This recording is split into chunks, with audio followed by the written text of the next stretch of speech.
preparedness program, seminar on disaster preparedness and increasing community resilience. প্রোগ্রামে উপস্থিত পরিচালক বিভিন্ন সংস্থা এবং বিদেশি একজন ডেলিগেটস উপস্থিত আছেন আমাদের হাতিয়ার শিক্ষাগুরু শ্রদ্ধেয় স্যার এবং অন্যান্য অংশগ্রহণকারী অতিথিবৃন্দ সবাইকে শুভেচ্ছা জানাচ্ছি। হ্যাঁ, আসলে কতগুলো দুর্যোগের নাম লিখতে বলা হয়েছিল।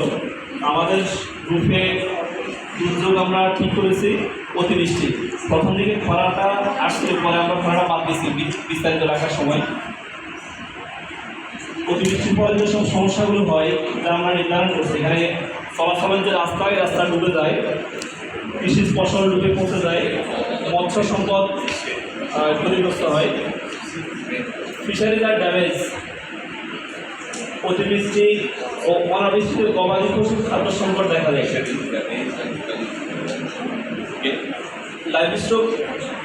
Livestock feeds are unavailable, drinking water, lack of drinking water, হাঁস মুরগি লালন পালনের সমস্যা দেখা যায়,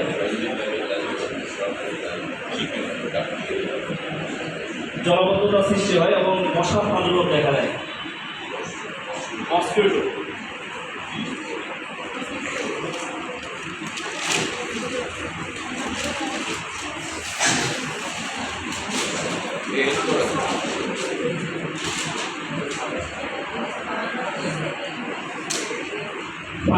পানি বেড়ে যাওয়ার কারণে বিষাক্ত সাপের উপদ্রব বেড়ে যায়। বিশেষ করে আমরা বিভিন্ন জায়গায় দেখছি রিসেন্ট যে we see many lethal snakes.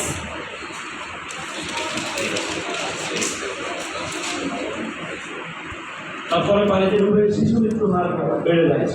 বিশেষ করে যখন পানিটা বেড়ে যায় তখন প্রচুর পরিমাণ শিশু মৃত্যুর হার ঘটে।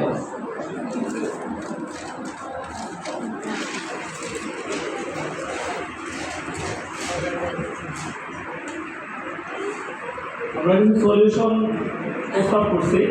সলিউশনের ক্ষেত্রে পর্যাপ্ত পানি নিষ্কাশনের ব্যবস্থা, খাল খনন এবং খাল সংস্কার করতে হবে। বিশেষ করে অতিবৃষ্টি হয় ঠিক আছে, কিন্তু পানি দেওয়ার ব্যবস্থা, ড্রেনেজ সিস্টেমটা ঠিক করতে হবে। তার পাশাপাশি নদীর নাব্যতা না ফিরিয়ে আনার জন্য প্রচুর পরিমাণ আমরা রিভার ট্রেনিংয়ের প্রস্তাব করছি।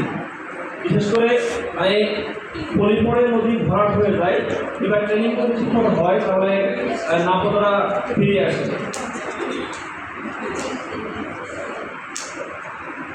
পাবলিক অ্যাওয়ারনেসের কথা বলছি, মানুষ যাতে যত্রতত্র ময়লা ড্রপ আউট না করে।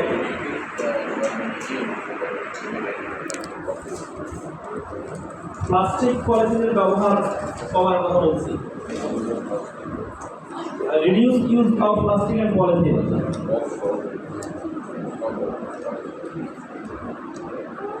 তারপর শুষ্ক মৌসুমে গবাদি পশুর খাবার মজুদের কথা বলছি। স্টক লাইভস্টক ফিড,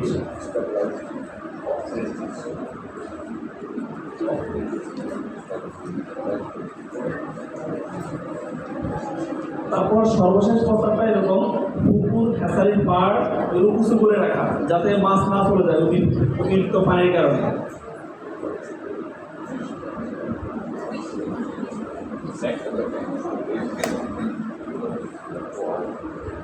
আর আমাদের রিসোর্স, সবচেয়ে বড় রিসোর্স যেটা আমরা মনে করি সেটা হচ্ছে আসলে আমাদের প্রকৃতিক সম্পদ। তারপরে জনবল,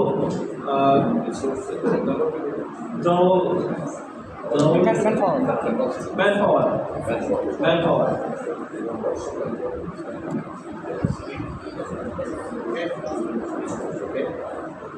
থ্যাংক ইউ সবাইকে। সহযোগী হিসেবে আরও আমরা কিছু নাম প্রস্তাব করছি, সেটা হচ্ছে লোকাল গভর্নমেন্ট, তারপর নন গভর্নমেন্ট অর্গানাইজেশন, এরপর cyclone preparedness programme, labour and volunteer. Thank you.